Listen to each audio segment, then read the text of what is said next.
Amigos queridos, que o alvorecer desse dia traga-nos esperanças renovadas.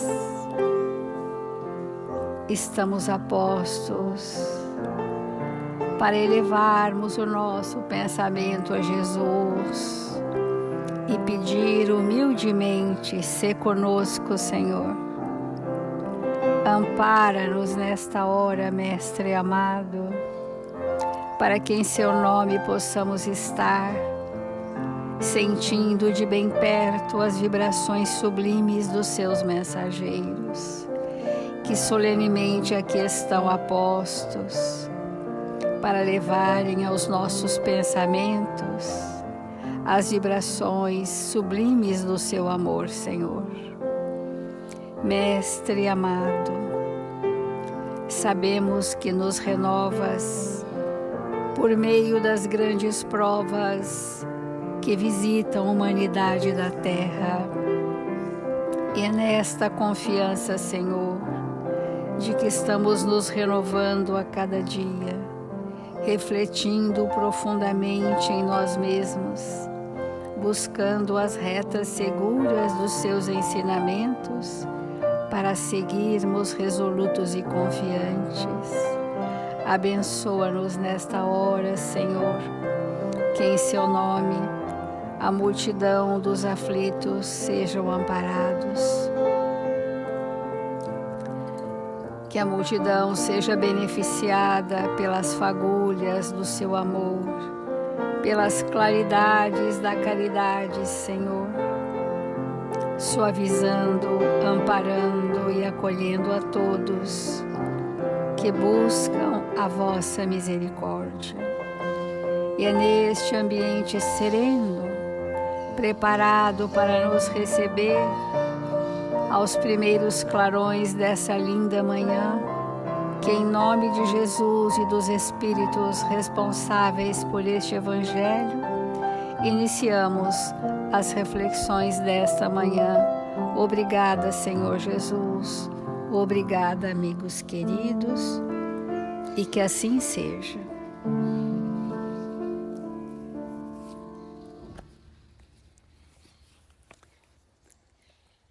Do capítulo Bem-aventurados os aflitos, nós estamos na justiça das aflições.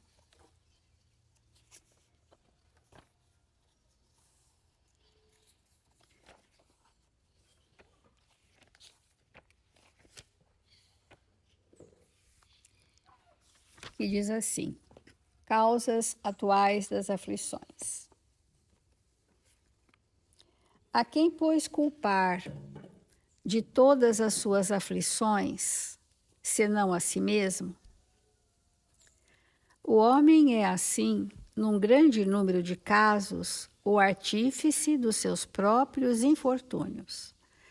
Mas, em lugar de o reconhecer, ele acha mais simples, menos humilhante para a sua vaidade acusar a sorte, a providência, a chance desfavorável, sua má estrela, enquanto que sua má estrela está na sua incúria, na sua negligência perante as leis divinas. Então, este item faz referência a um questionamento de quando falamos assim: se eu tivesse ou não tivesse feito tal coisa, eu não estaria em tal situação. Quando nós já estamos refletindo isto, significa que já temos alguma consciência sobre nossos atos que geraram consequência. Mas a maioria das vezes nos mostram os espíritos que nós não estamos entrando em contato com as causas dos meus desatinos, das minhas aflições. Não entrando em contato com as causas, eu vou atribuir a causa a alguma força externa. Então eu vou atribuir que não me deram oportunidades, eu vou atribuir que não tive acesso ao conhecimento. Eu vou atribuir que o meu destino, entre aspas, traçou isso para mim, a revelia da minha vontade, o que não procede. Eu vou atribuir às pessoas com quem eu convivo agentes das aflições que eu vivo. Vou responsabilizar a ambientação reencarnatória por não valorizar a vida. Vou dizer que a vida não tem significado porque, na verdade, eu não estou ou no país ou na situação sociocultural que eu gostaria. Eu vou dizer que sou infeliz porque o meu corpo não é da forma como eu gostaria. Eu vou dizer que eu sofro porque a minha família não me compreende. E assim nós vamos, assim como nós projetamos ilusões sobre as causas das aflições atuais que eu causei para mim, se o meu campo mental ele é povoado dessas respostas fantasiosas, obviamente que a ilusão e a fantasia, a credulidade ainda me compõem. A doutrina espírita, ela chega para nos trazer esperança, porque as pessoas estão todas nos dizendo, né, o quanto esse momento não é simples nós acendermos a chama viva da esperança.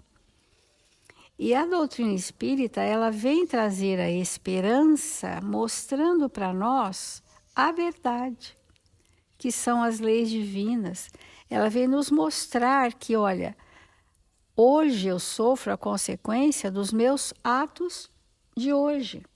Quantas pessoas adiam o compromisso que surge à sua frente? Vem o compromisso, vem o chamamento, e a pessoa adia, a pessoa protela, a pessoa desvia. E aquele compromisso era naturalmente uma oportunidade de fortes ajustes com a lei divina. E ela perde essa oportunidade. Quantas pessoas adiam aquisições de responsabilidade que aquela atividade lhe sugere, por exemplo, num trabalho profissional, num ambiente difícil, num ambiente competitivo, como são hoje a grande maioria dos ambientes profissionais na Terra. E naquele contexto, ele foi colocado para aprender a ser servil, para aprender a ser mais humilde, para aprender a concordar com ideias melhores que as suas, para aprender a ter uma produtividade, ou em outros trabalhos para ter um avanço na lei do trabalho, para sair da inércia, da ociosidade. E às vezes aquele espírito não entende assim. E não entendendo assim, ele foge mais uma vez da oportunidade, mais uma vez do compromisso. E isso, então nós estamos falando do contexto familiar, do contexto profissional e no contexto social também. São espíritos que tendem ao isolamento, tendem à indiferença. Espíritos, às vezes isolados e indiferentes, não necessariamente são aqueles enclausurados nas suas casas, mas são aqueles que vivem as ilusões do mundo de tal forma que eles ficam apartados da realidade, ficam vivendo realidades fugidias e paralelas, onde a palavra divertir toma uma conotação a mais expressiva da sua existência. Tudo aquilo que não for me divertir não me interessa. Então, são essas as situações que o Evangelho está dizendo que nós precisaríamos melhorar o nosso estado consciencial. Como é que nós vamos ampliar ou expandir o nosso estado consciencial para que as causas dos meus tormentos atuais eu possa resolver de outra forma? Existem dois grandes fatores que nos auxiliam a ampliar o estado de consciência para nós adentrarmos na consciência da responsabilidade sobre nós mesmos, né? Primeiro, o conhecimento da verdade e junto os sentimentos. Então, tanto os sentimentos nobres, pessoas que têm mais possibilidade afetiva de construir sentimentos mais sólidos nos seus relacionamentos e, portanto, essa construção vai se expandir a terceiros, essa construção de sentimentos nobres, ela faz parte, vai compor a instância da consciência, mais o conhecimento da verdade. E então, quando eu começo a viver aquilo que eu já sei, como verdade de vida eterna, quando eu já sinto que Jesus é o caminho, a verdade e a vida, e passo a percorrer este caminho, o meu estado consciencial se expande.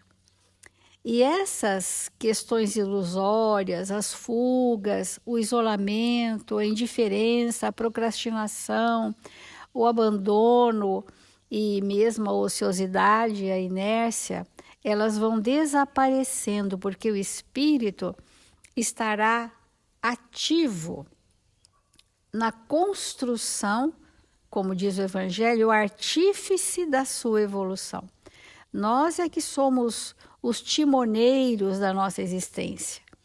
Nada é mais soberano de que nós sobre nossos corpos, sobre nossa vida, sobre nós mesmos.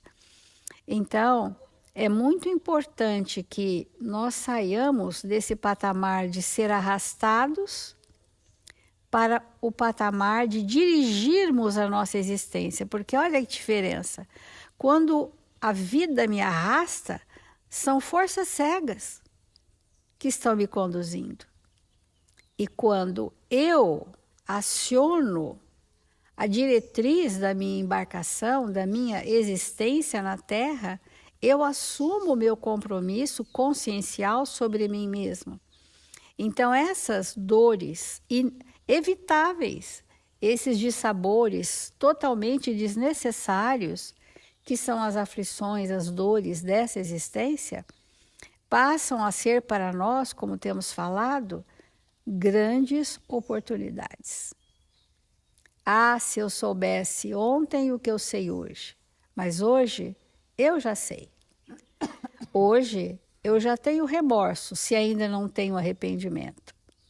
Hoje eu já não quero mais isso para mim. E é hoje mesmo, nesse tempo de agora, é que nós vamos direcionar a reparação necessária para que eu limpe do meu passado e, consequentemente, do meu presente, todas as predisposições mórbidas. Por isso que a espiritualização da existência é um recurso da espiritualidade que nos sugere a criação de novos hábitos.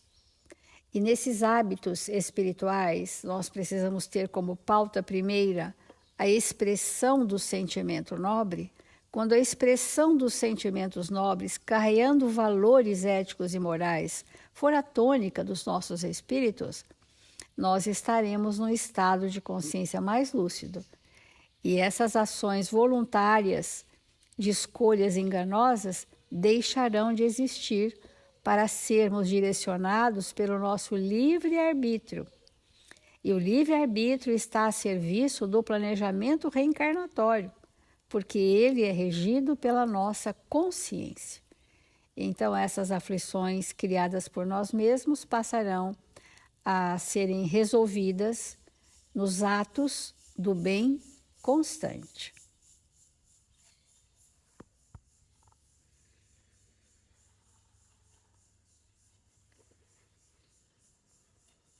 Diariamente em nossas vidas, nós somos submetidos a algum nível de aflição. Às vezes a aflição é exterior, às vezes é íntima. Às vezes somos nós mesmos que nos perturbamos a partir daquilo que somos, ou pensamos, ou queremos, ou agimos, ou deixamos de agir. E às vezes a aflição é causada, a causa aparentemente principal é de fora, mas que atinge os conteúdos internos. Então, Emmanuel esclarece para nós que chega um momento da nossa vida, como espírito, que o tema fundamental das nossas vidas é Deus. E quando chega esse momento? Quando o espírito inicia um desejo profundo e íntimo de se evangelizar, de se ajustar com as leis, ou seja, de ser feliz. Felicidade como nós compreendemos a partir do que Jesus nos ensinou. Então, como que nós vamos fazer? Como é um espírito que traz como tema central da sua vida Deus? Porque depois, o segundo tema central é a humanidade. Aí, quando nós chegamos nesse patamar, aí verdadeiramente nós não precisaremos mais, para evoluir, dos mundos de prova e expiação. Enquanto nós não chegamos nesse patamar, vamos vivendo enganados sobre muitas coisas e as aflições são sempre crescentes, quase insuportáveis, roubando o nosso equilíbrio e a nossa forma que nós desejamos viver é sempre comprometedora. Então, às vezes, nós andamos por aí e vemos uma frase em algum lugar: Deus é fiel. Né? A gente vê isso com muita frequência. Falar que Deus é fiel é a mesma coisa de dizer que uma criança é infantil. Porque, assim, é tão óbvio, né? Não tem questionamento. Deus é fiel mesmo. Está absolutamente correto. Mas o mais importante não é se Deus é fiel, mas é se nós somos fiéis. Se eu sou fiel a Deus. E o que é ter fidelidade a Deus? Quando nós lemos no Evangelho assim, se eu soubesse ontem o que eu sei hoje, eu faria diferente. O Evangelho é claríssimo em nos mostrar que na medida em que nós vamos entendendo a lei de Deus, que é o que nós estamos entendendo hoje e não entendíamos antes, nós vamos nos colocando numa predisposição a ter profunda fidelidade a Deus. Mas o que é essa fidelidade a Deus que afasta de nós, com certeza, todas as aflições que não são próprias dos bem-aventurados? Então, vamos pegar um exemplo bem prático. Quando nós estamos no nosso lar e alguém nos provoca. Alguém diz alguma coisa que não nos agrada. Alguém cobra o que nós pensamos que não merecemos ser cobrados. Alguém age de uma forma que nós não aprovamos. Diante dessas situações, o que é ser fiel a Deus? Às vezes nós estamos passando por uma situação qualquer e somos submetidos a um constrangimento, a uma dificuldade real naquele instante, naquela hora. o que é ser fiel a Deus. E aí, quando a gente responde o que seria ser fiel a Deus, nós vamos percebendo a nossa completa infidelidade. E quando nós somos infiéis a Deus, nós vamos revelando para nós mesmos o quanto a nossa crença nesse Deus é diminuta. Porque se, por exemplo, eu me torno um espírito infiel ao casamento, é porque eu não acredito no casamento. Não é verdade? Se eu sou um espírito infiel a uma sociedade que eu esposo, que eu tenho com outras pessoas, é porque eu não acredito em sociedade. Porque uma sociedade entre duas pessoas é algo baseado em extrema confiança. Então, quando eu me comporto de maneira infiel sobre qualquer aspecto, é porque eu estou afirmando na minha intimidade que eu não sou fiel, que eu não acredito, que aquilo, como conceito, a minha mente até é capaz de dizer que isso é bom, mas o coração não consegue viver.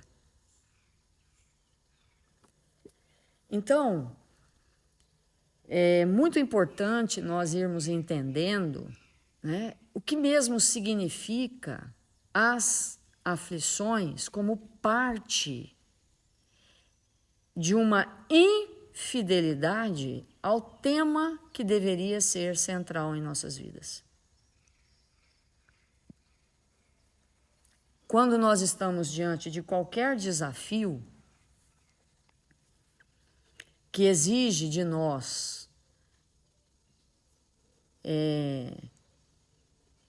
postura, renúncia, dedicação, devotamento, sacrifício, tudo isso é, no momento que nós nos encontramos, fidelidade a Deus. Fora disso, infidelidade a Deus.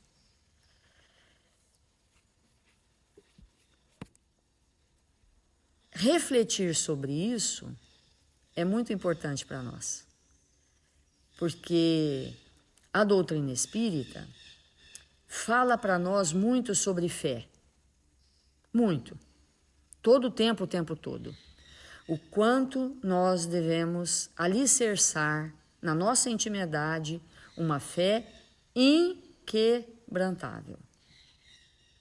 E todos nós sabemos, pela derivação da palavra, porque fé é algo muito complexo, que tem a ver com a nossa experiência, tem a ver com várias questões importantes e tem a ver com fidelidade.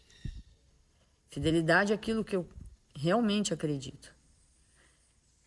Então, na medida que nós não conseguimos estabelecer essa fidelidade com o Pai, no sentido assim, então é assim? Nossa, Pai como Jesus nos apresentou.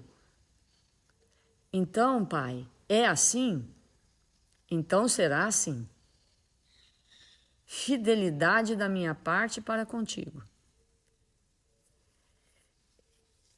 E esse estado de coisas alinha muito o espírito que nós somos. E nem sempre a gente faz esse raciocínio. Nem sempre, quando nós deixamos de oferecer o socorro para alguém, porque quando uma pessoa está perturbada, quando ela está irada, quando ela está irritada, quando ela está destrambelhada, como acontece conosco mesmo tantas vezes, ali é um estado profundo de enfermidade, que necessita de alguém para oferecer o remédio. Eu ofereço o remédio a você em sinal da minha fidelidade a Deus. Por isso que Jesus trouxe para nós aquela vivência do bom samaritano. Aquele homem que socorreu foi fiel a Deus. Fidelidade. E nós vamos precisar nos tornar espíritos absolutamente fiéis.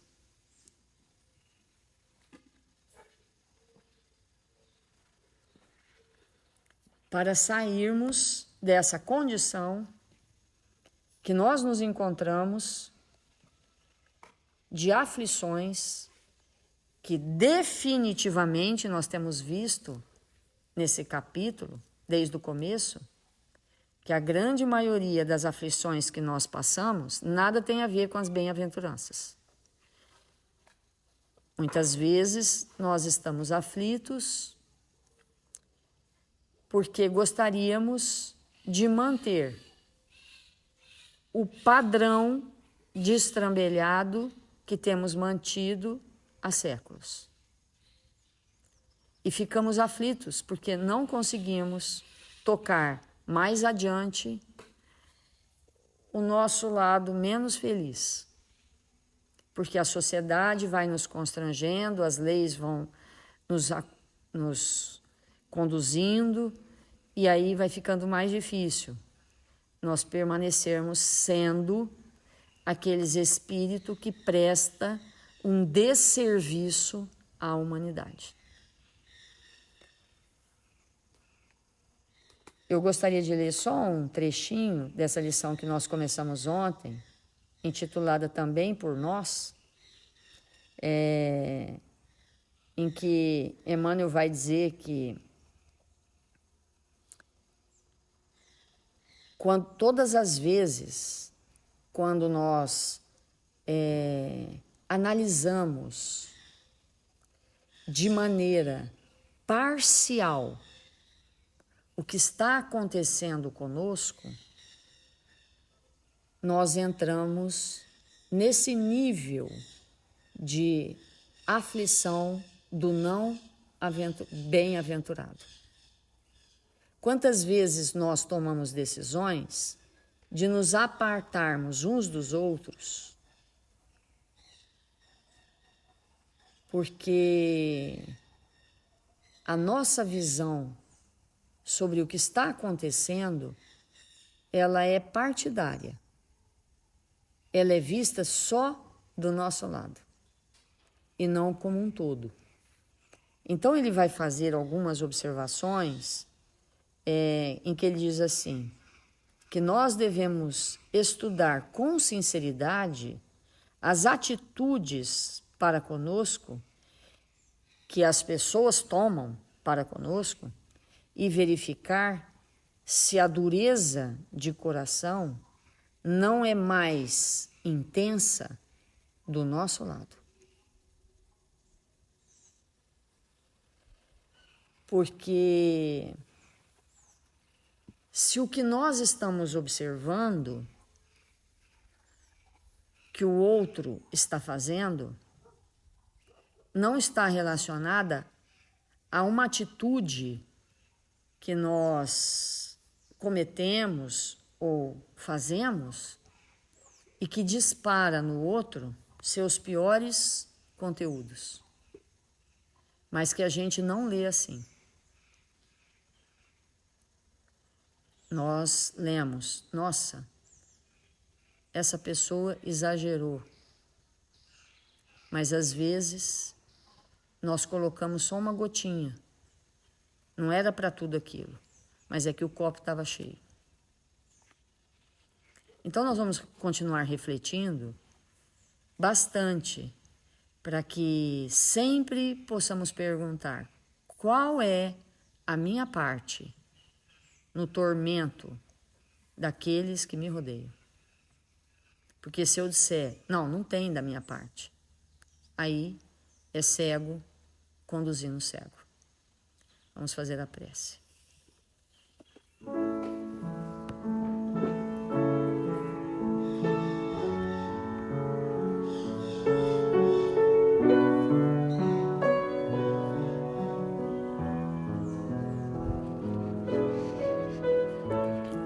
Senhor Jesus,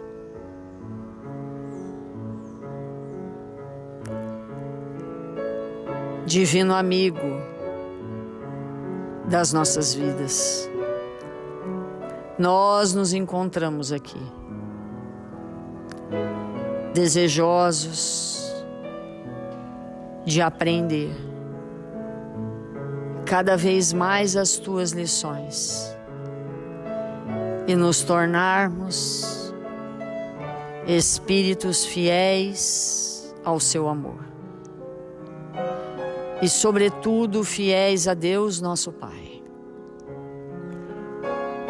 para que tornemo-nos espíritos saudáveis, amorosos, dispostos a estender as nossas mãos para todos que se encontram caídos muitas vezes em si mesmos, perdidos nos labirintos íntimos. Nós estamos desejosos de aprender a servir. E nesta hora rogamos ao seu coração amoroso, Mestre, que o Senhor possa estender as suas mãos sobre nós, para que possamos nos sentir envolvidos pelas suas vibrações luminosas, penetrantes, que nos acalmam, que nos estimulam ao bem, a permanecermos retamente nos compromissos que abraçamos. Fortalece-nos, Senhor. Ampara-nos todos os dias da nossa vida. E com essa equipe que nos ama, fluidifica a nossa água. Derrama sobre ela os elementos mais salutares do universo. E que nós possamos sorvê-la, nos fortalecendo para os embates que a vida há de nos trazer, para que possamos nos preparar para tarefas ainda maiores. E como todas as manhãs, nós nesse instante rogamos a essa equipe socorrista que aqui presente está, que possa visitar os nossos irmãos internados nos hospitais, nas enfermarias, nos lares, necessitados de amparo, de saúde, que eles possam receber nesse momento as vibrações mais luminosas para se recuperarem. E para aqueles que partiram, que igualmente possam absorver dessas vibrações luminosas e ficarem confiantes em novos tempos, mais felizes. E rogamos nesta hora, Senhor, pelo nosso país, pela pátria do Cruzeiro. Rogamos, Jesus, pela pátria amada, que onde quer que nós nos encontremos, façamos o melhor, estendendo as nossas mãos, para que nós possamos atingir momentos felizes,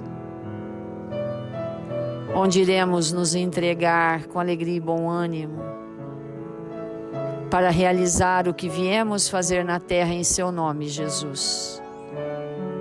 Que possamos retornar ao mundo espiritual cristãos. Que o Senhor nos abençoe e nos fortaleça, hoje e sempre.